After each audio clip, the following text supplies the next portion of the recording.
Di pagi yang cerah, sepasang suami istri Pak Joko dan Bu Marni telah merintis usaha warung makan sederhana. Sejak awal pernikahan mereka, warung tersebut terletak di pinggir jalan raya. Tempatnya strategis, memungkinkan mereka menarik perhatian banyak pelanggan yang lewat. Setiap hari mereka membuka warung hingga malam, melayani berbagai pengunjung yang singgah untuk makan atau sekedar beristirahat. Sebelum lanjut ke ceritanya, jangan lupa like dan subscribe, karena like dan subscribe adalah semangat kami. Semoga yang memberikan like dan subscribe selalu diberikan pahala yang berlimpah. Pada malam itu, ketika hampir pukul 1.30, Bu Marni sangat lelah dan memutuskan untuk pulang lebih awal. Suaminya Pak Joko tetap tinggal di warung karena masih ada beberapa orang pembeli yang masih makan. Mereka hidup sederhana dengan satu anak laki-laki bernama Tio, yang saat itu duduk di bangku kelas 1 SMP. Tio sering membantu di warung ketika hari libur atau ketika pekerjaan di rumah selesai. Biasanya mereka menutup warung sekitar pukul 12 malam. Tetapi jika ramai, warung bisa tetap buka hingga dini hari. Walau hidup sederhana, keluarga kecil ini selalu merasa cukup dengan apa yang mereka miliki. Menjalani kehidupan dengan syukur tanpa kekurangan maupun berlebihan. Setelah sampai di rumah, Bu Marni segera membersihkan diri. Sebelum beristirahat, Tio sudah tidur lebih awal karena besok harus berangkat ke sekolah pagi-pagi. Di warung, Pak Joko menyelesaikan pekerjaannya hingga warung benar-benar sepi. Ketika waktu menunjukkan 2:30 dini hari, dia akhirnya menutup warung dan bergegas pulang. Setibanya di rumah, dia langsung mencuci muka dan kaki sebelum menyusul istrinya untuk tidur. Hari yang melelahkan itu berakhir dengan istirahat yang tenang. Keesokan paginya, Bu Marni terbangun lebih awal dari biasanya. Dia harus pergi ke pasar untuk membeli bahan makanan dan minuman yang akan dijual di warung. Dia tidak enak membangunkan suaminya yang masih terlihat lelah akibat bekerja hingga larut malam. Biasanya Pak Joko menemani istrinya ke pasar, tetapi kali ini Bu Marni memutuskan untuk pergi sendiri dengan motor. Setibanya di pasar, dia dengan cepat menyelesaikan belanjaannya, memastikan semua kebutuhan untuk warung sudah terpenuhi, lalu kembali ke rumah. Ketika tiba di rumah, dia melihat Joko sudah bangun dan sedang bersiap untuk berangkat sekolah. Tanpa membuang waktu, Bu Marni segera memasak sarapan untuk keluarganya. Pak Joko masih tertidur lelap karena biasanya dia baru bangun sekitar pukul 9 pagi. Pagi hari digunakan untuk istirahat dan persiapan sebelum mereka kembali membuka warung di sore hari. Setelah selesai sarapan, Tio berpamitan dan berangkat ke sekolah meninggalkan rumah yang mulai sibuk dengan aktivitas sehari-hari. Hari-hari berlalu dengan rutinitas sama, hingga suatu ketika ada perbaikan jalan di depan warung mereka, yang terletak di jalur Pantura. Perbaikan ini membuat akses kendaraan dialihkan ke jalan, sehingga warung yang biasanya ramai mulai sepi, sehingga pelanggan yang sebelumnya sering mampir untuk makan atau sekedar istirahat, kini tidak ada lagi. Hanya penduduk sekitar yang sekali datang membeli makanan. Namun jumlahnya tidak seberapa. Sejak itu warung mereka sering tutup lebih awal, terkadang sebelum pukul 9 malam. Suatu malam, setelah menutup warung lebih awal dari biasanya, Pak Joko dan Bu Marni duduk di depan televisi mencoba bersantai. Namun kekhawatiran tak bisa mereka hindari. Bu Marni mulai mengeluh tentang sepinya pelanggan. Karena perbaikan jalan, dia merasa bahwa jika kondisi ini terus berlangsung, mereka akan mengalami kerugian besar. Sementara itu, Pak Joko juga merasa bingung, tetapi mencoba menenangkan istrinya dengan mengatakan bahwa mereka akan mencari solusi. Malam itu, Pak Joko menyarankan agar mereka libur sementara dari berjualan dan memikirkan langkah selanjutnya. Malam itu, untuk pertama kalinya setelah sekian lama, Pak Joko memutuskan untuk pergi ke pos ronda. Biasanya dia jarang berkumpul bersama warga karena kesibukannya di warung. Ketika sampai di pos ronda, dia disambut dengan hangat oleh teman-temannya. Sebagian besar adalah orang-orang yang lebih tua darinya. Mereka berbincang santai, minum kopi, dan bermain kartu untuk mengusir kantuk. Pak Joko menceritakan tentang masalah warungnya yang sepi akibat perbaikan jalan. Dan salah satu temannya menyarankan agar ia mencoba berjualan di tempat lain. Sementara waktu, saran itu memberikan harapan baru bagi Pak Joko. Dia berencana untuk mendiskusikan hal itu dengan Bu Marni esok paginya. Namun suasana obrolan di pos ronda berubah ketika salah seorang bapak datang. Dengan wajah serius, dia bercerita tentang kejadian aneh di desa tetangga di mana warung sering kehilangan uang secara misterius. Warga desa menduga ada yang memelihara tuyul. Meski bapak itu sempat terlihat serius, tak lama setelah itu ia kembali bergabung bermain kartu dan melupakan ceritanya. Namun cerita itu meninggalkan kesan mendalam. Di benak Pak Joko, ia sempat merenung memikirkan apakah hal serupa mungkin terjadi di kampungnya. Saat waktu menunjukkan pukul dini hari, Pak Joko memutuskan untuk pulang perjalanan yang sepi. Ia merasa ada sesuatu yang ganjil. Sekilas ia melihat bayangan anak kecil di kejauhan, bermain di jalan yang gelap. Heran dengan apa yang dilihatnya, ia mempercepat langkah tanpa berani menoleh ke belakang. Sesampainya di rumah, rasa lelah mengalahkan kegelisahannya, dan ia langsung tertidur.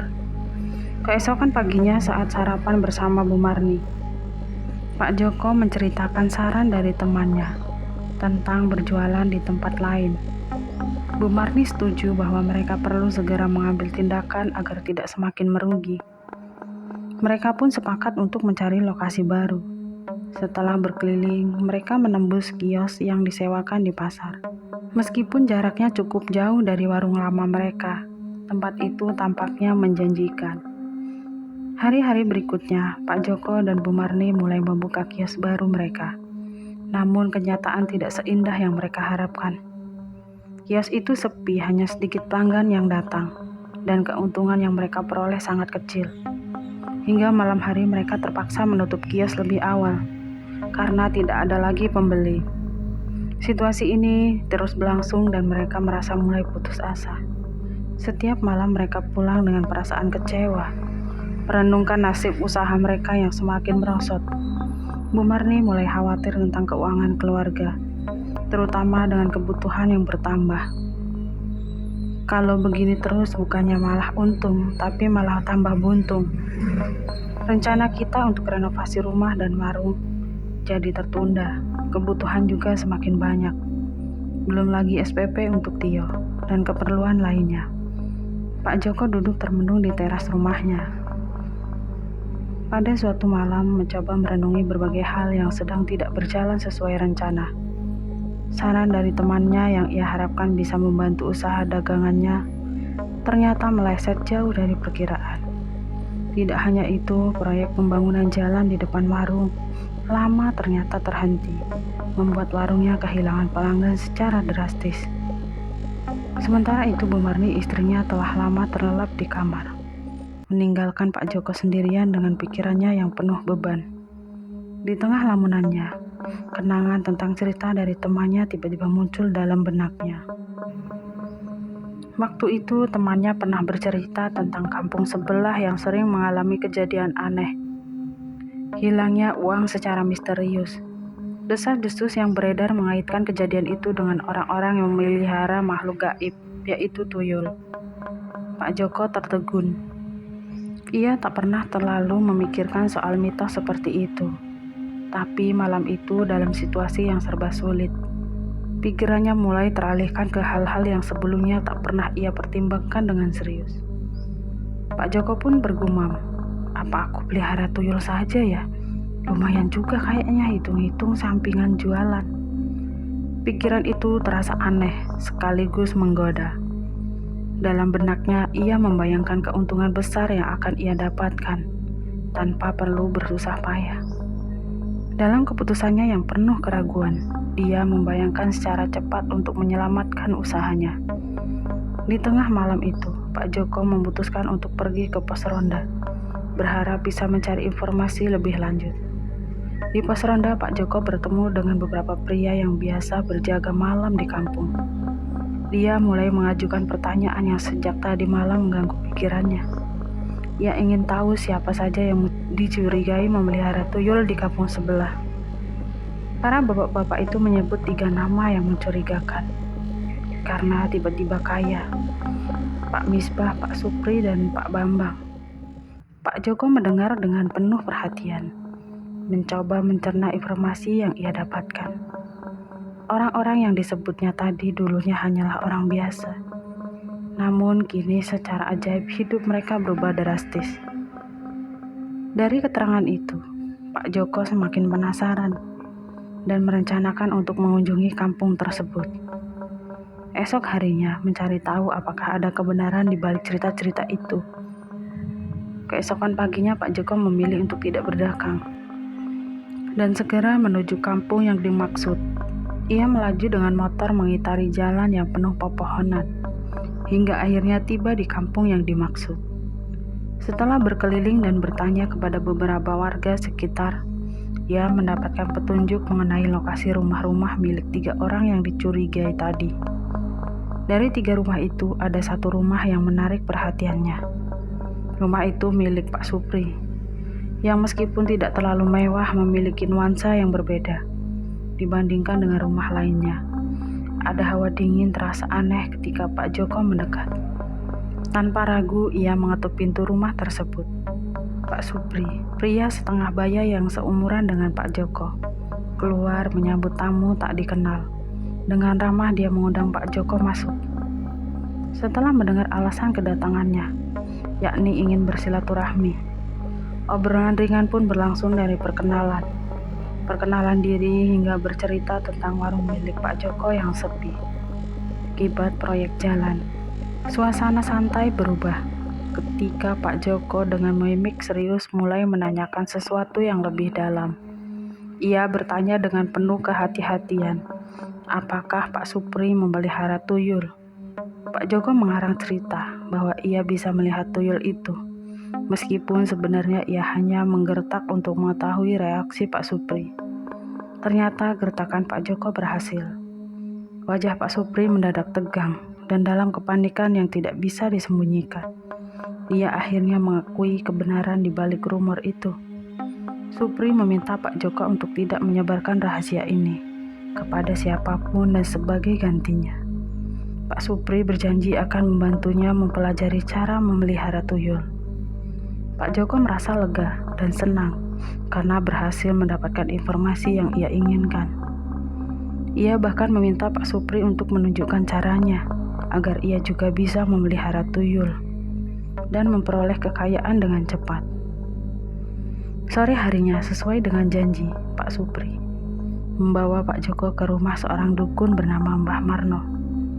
Mbah Marno adalah sosok yang telah lama terkenal sebagai perantara bagi orang-orang yang ingin memiliki tuyul. Rumahnya terletak di ujung desa, dikelilingi pepohonan lebat, dan suasananya begitu mistis. Saat mereka tiba, suasana sunyi yang melingkupi tempat itu membuat Pak Joko makin yakin. Mbah Marno dengan tatapan tajam dan suara yang dalam menyambut mereka di pintu rumahnya yang tua. Setelah mendengarkan keinginan Pak Joko, Mbah Marno segera menjelaskan syarat-syarat untuk memelihara tuyul. Ada ritual yang harus dilakukan dan harga yang harus dibayarnya. Syaratnya tak main-main, Pak Joko. Harus menyediakan mahar berupa uang sebesar 20 juta. Dan yang lebih mengejutkan, istrinya Bu Marni harus bersedia menyusui tuyul tersebut.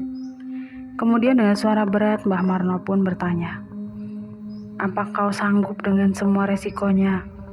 Namun meskipun berat, Pak Joko yang terdesak dengan keadaan finansialnya langsung setuju. Tanpa berpikir panjang, malam itu juga Mbah Marno pun mulai merapalkan mantra dan melakukan ritual pemanggilan. Asap kemenyan memenuhi ruangan, sementara angin dingin tiba-tiba berhembus kuat, membuat Pak Joko merasa merinding. tapi tidak dengan Pak Supri yang sudah terbiasa. Namun Pak Joko tetap bertahan karena impian untuk menjadi kaya telah membutakan rasa takutnya. Mantra Mbah Marno semakin cepat dan seiring dengan itu, suasana di ruangan semakin mencekam. Sesaat kemudian, Pak Joko melihat di samping Mbah Marno. Ada asap tipis berputar pelan seakan memanggil sesuatu. Memanggil sesuatu dari alam lain. Perlahan sebuah sosok kecil muncul dari balik asap. Wujudnya membuat Pak Joko terperanjat. Sosok tuyul dengan telinga panjang, mata merah menyala, dan tubuhnya yang mungil. Hanya terbalut popok lusuh berdiri di sana. Pak Joko merasa jantungnya berdegup kencang. Tak pernah terbayang olehnya bahwa makhluk gaib itu ternyata nyata di depan matanya. Keheningan malam terasa semakin berat. Seiring Mbah Marno mulai melakukan perjanjian gelap dengan makhluk kecil itu. Pak Joko tak sepenuhnya memahami, namun dia merasakan ada sesuatu yang sangat gelap dan jahat dalam suasana tersebut. Dalam proses ritual yang diatur oleh Mbah Marno, Pak Joko melihat jarinya ditusuk oleh jarum tajam. Rasa sakit yang menjalar dari luka kecil itu seolah menjadi pembuka jalan bagi dunia gaib. Darah yang mengalir dari jarinya kemudian dioleskan pada sebuah kalung jimat berbahan kain hitam yang sudah dipenuhi dengan mantra.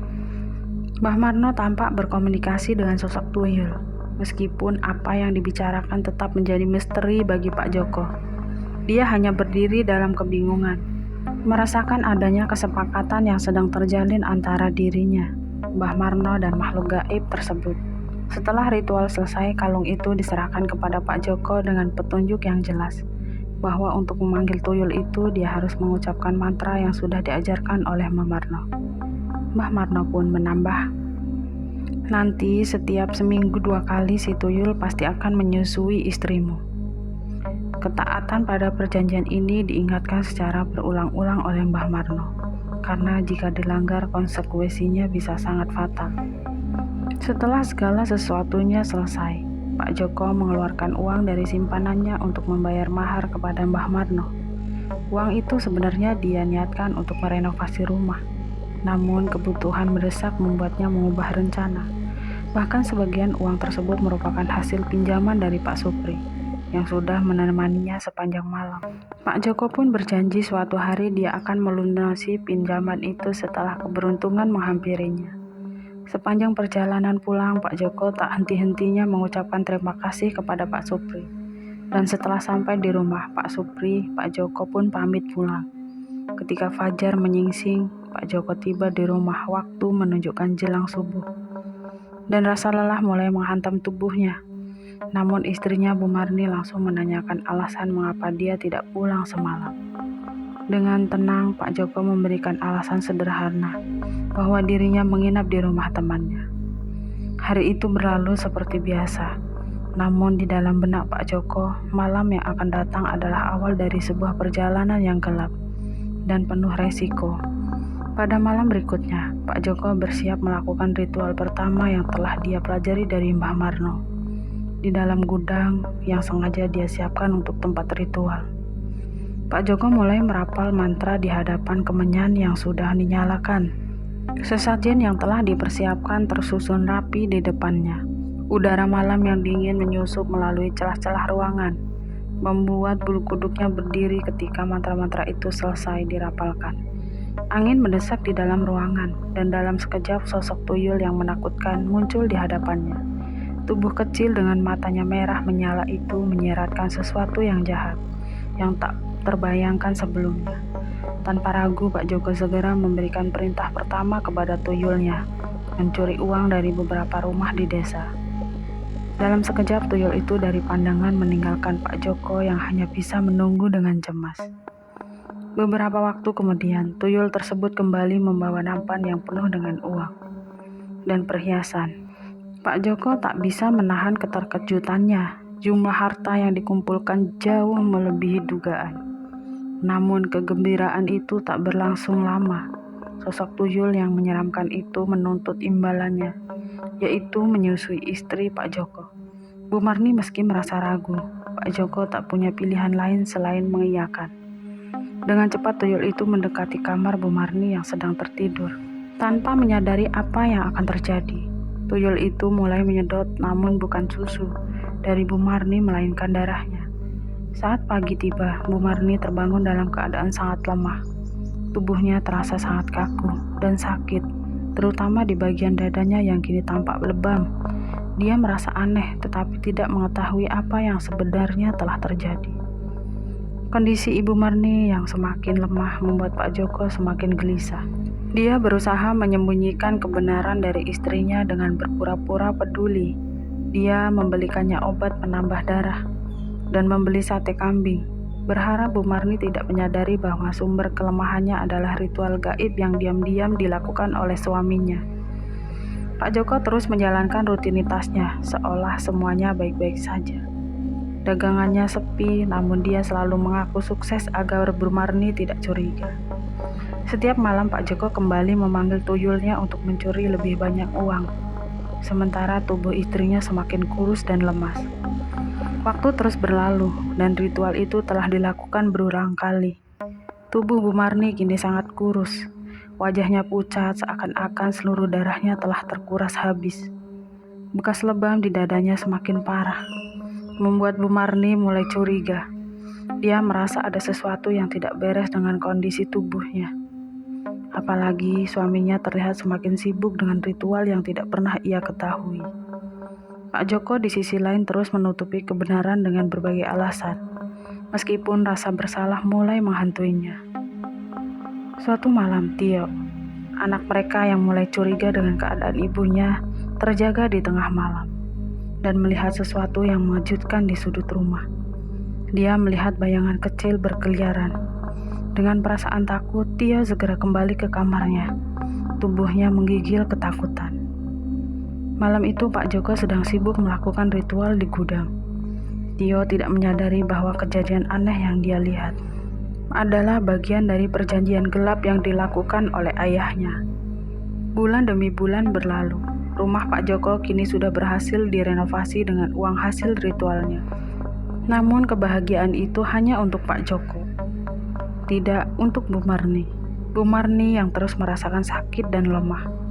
Suatu malam saat dia hendak ke dapur, tubuhnya tiba-tiba dihampiri oleh hembusan angin dingin yang membuatnya merinding. Di depan matanya sosok tuyul yang menyeramkan muncul membuat Bu Marni pingsan seketika. Saat pagi menjelang, Tio menemukan ibunya tergeletak di lantai dapur. Dengan cepat dia memanggil ayahnya yang segera membawa Bu Marni ke kamar. Beberapa saat kemudian, Pak Joko pun pulang. Dia baru saja belanja kebutuhan warung dan juga membeli obat penambah darah serta sate kambing. Malam harinya, suasana yang mencekam menyelimuti rumah Tio. Tio berada di dalam kamarnya yang sederhana. Dia sibuk menyelesaikan PR sekolah yang harus dikumpulkan esok hari. Tumpukan buku berserakan di atas meja belajarnya, menunjukkan betapa banyaknya tugas yang harus dikerjakan malam itu. Sementara itu, suasana di rumah terasa sedikit berbeda dari biasanya. Pak Joko yang setiap malam pulang tepat waktu dari warung belum juga terlihat. Terlambatan ini menciptakan kekhawatiran kecil di hati Tio. Namun ia mencoba mengabaikan di sisi lain. Bu Marni yang sedang sakit telah tertidur lebih dulu. Namun suasana malam itu berubah drastis. Ketika tiba-tiba ada sesuatu yang aneh terjadi. Tio yang tengah serius dengan PR-nya merasakan ada yang ganjil. Sebuah bayangan gelap melintas di ujung matanya. Tapi cukup untuk membuatnya terperanjat. Rasa takut langsung menjalar sekujur tubuhnya, membuat bulu tengkuknya berdiri. Ia menoleh ke arah bayangan itu dengan cepat, tapi tak ada apapun di sana. Keringat dingin mulai membasahi pelipisnya. Malam yang awalnya biasa berubah menjadi malam yang penuh dengan ketegangan yang tak bisa dijelaskan. Keanehan tak berhenti di sana. Suara tawa anak kecil tiba-tiba terdengar di telinga Tio. Suara itu begitu jelas seperti berada sangat dekat di dekatnya. Padahal tidak ada anak kecil di rumah itu. Suara tersebut membuat jantungnya berdegup lebih kencang. Bau busuk dan menyengat tiba-tiba menyeruak seperti bau sesuatu yang busuk bercampur dengan aroma pesing. Yang menguap bau itu begitu kuat hingga membuat Tio hampir menahan napas. Kejadian-kejadian ini membuat pikirannya tak lagi fokus untuk mengerjakan tugas. Tio merasa seperti ada sesuatu yang mengawasi setiap gerak-geriknya di kamar. Itu sesuatu yang tidak terlihat. Ketegangan semakin memuncak saat tiba-tiba miniatur yang ada di atas mejanya jatuh dengan sendirinya. Suara benda yang jatuh ke lantai mengagetkannya. Tio menoleh dengan cepat melihat miniatur itu. Telah tergeletak di lantai pecah. Berantakan, hatinya berdetak. Lebih cepat rasanya takut yang semula ia coba kendalikan, kini mulai mendominasi tanpa berpikir panjang. Ia segera berjongkok untuk membereskan pecahan miniatur itu. Tangannya gemetar saat dia mengumpulkan potongan-potongan kecil itu. Berusaha untuk tetap tenang meskipun pikirannya kacau. Setelah miniatur itu terkumpul, ia membawa pecahan tersebut ke belakang rumah, membuangnya ke tempat sampah. Setelah selesai, Tio berjalan kembali ke kamarnya. Namun ketenangan tak kunjung ia dapatkan. Saat ia melangkah, suara tapakan kaki terdengar di belakangnya, diiringi tawa kecil yang sama dia dengar sebelumnya. Rasa penasaran membuatnya menoleh ke belakang, tapi lagi-lagi dia tak menemukan apa-apa. Jalan menuju kamarnya terasa semakin panjang dan sunyi, dan ketika dia melewati kamar Ibu Marni yang pintunya terbuka, sedikit pemandangan aneh kembali menyambutnya. Dari balik celah pintu, Tio melihat sosok seorang anak kecil berlari-lari di atas kasur ibunya. Anak kecil itu mengenakan popok terlihat samar, namun jelas di mata Tio hatinya berdebar kencang, tapi rasa ingin tahu mengalahkan ketakutannya. Ia pun mencoba untuk masuk ke dalam kamar itu, berharap menemukan penjelasan atas apa yang dilihatnya. Namun ketika Tio memberanikan diri membuka pintu, pemandangan itu lenyap begitu saja. Sosok anak kecil yang berlari tadi sudah tidak ada lagi. Ia berdiri terdiam di ambang pintu, merasa bingung dan takut. Apakah semua yang ia lihat hanyalah hayalan saja? Pikiran itu mengusik benaknya. Namun segala sesuatu yang terjadi terasa begitu nyata. Tio menggelengkan kepalanya mencoba menenangkan diri. Mungkin hanya halusinasi, pikirnya. Mencoba untuk meyakinkan dirinya sendiri. Belum selesai dia memulihkan keberaniannya. Tiba-tiba suara ketukan pintu terdengar dari arah depan rumah. Suara itu terdengar tegas seperti seorang yang meminta untuk segera dibukakan pintu. Dengan cepat dia menuju pintu depan. Saat dibukanya ternyata Pak Joko berdiri di sana dengan wajah lelah. Baru saja pulang dari warung makan. Wajah bapaknya sedikit lega melihat Tio masih terjaga. Tanpa basa-basi, Pak Joko langsung bertanya tentang keadaan di rumah. Dia heran melihat lampu kamar Tio masih menyala di tengah malam. Tio menjelaskan bahwa ia sedang mengerjakan PR. Meskipun pikirannya masih terganggu oleh kejadian-kejadian aneh yang baru saja dialaminya. Pak Joko mendengar dengan tenang, lalu bertanya tentang keadaan Bu Marni yang sedang sakit. Tio menjawab bahwa ibunya sudah tidur sejak sore, karena kondisinya belum membaik. Keduanya berbicara singkat di ruang tamu, membahas kondisi kesehatan Bu Marni. Tio yang merasa kasihan melihat ibunya terus-terusan sakit, menyarankan pada ayahnya untuk membawa Bu Marni ke dokter. Namun Pak Joko dengan suara yang tenang meyakinkan Tio bahwa semua akan baik-baik saja. Menurutnya ibunya hanya perlu istirahat dan meminum obat yang sudah dibelikan. Percakapan mereka berakhir di situ. Namun perasaan aneh masih menggantung di hati Tio. Pak Joko pun perlahan beranjak menuju kamar mandi. Langkahnya terasa berat setelah seharian penuh bekerja di dalam kamar. Di dalam kamar mandi ia membersihkan kakinya yang berdebu serta mukanya yang lelah. Setelah merasa segar, tanpa banyak bicara, ia pun ke kamar dan merebahkan tubuhnya di atas kasur. Malam itu pikirannya tak terisi apa-apa, kecuali keinginan untuk segera terlelap. Tidur menjadi satu-satunya pelarian dari keletihan duniawi yang terus menghimpitnya. Namun malam yang tenang itu menyimpan rahasia yang akan membuka babak baru dalam hidup keluarga kecil ini. Cerita selanjutnya lanjut di part 2.